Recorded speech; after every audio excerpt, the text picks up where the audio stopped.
Жүректен жүрекке хабарласып құттықтаңыздар. Бүгін жұма, аптаның соңғы жұмыс күні, және де жақындарыңыздың көңілі керемет болсын дейтін болсаңыз, демалыс күндері тамаша өтсін дейтін болсаңыздар, біздің арна, біздің толқын сіздерге қызмет етуге әрқашанда дайын. Сондықтан да дәл қазір хаттарыңызды жолдаңыздар, және де демалысқа қандай жоспарларыңыз бар, сонымен де бөліссеңіздер де болады. Және де жаңа жылға бір аптадан да аз қалған сияқты. Құрметті көрермен тыңдарман, сондықтан көңіл күйлеріңіз тамаша болсын деп келеді. Және де әріптестер, бізге тұрақты көрермен тыңдарманнан хат келіпті.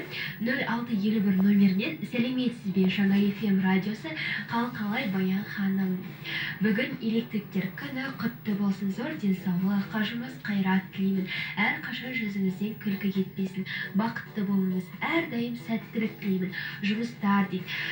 Павлодар облысы, Мирас, және де өзім электрик мамандығында оқимын дейді. Мирас мырза, бүгінгі сіздің келіп жеткен мерекеңізбен шын жүректен құттықтаймыз. Және де мына әсем ән тек сізге арналады, құлақ түріп отырыңыз.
Күн жаршысы жүректен жүрекке хабарласып құттықтаңыздар.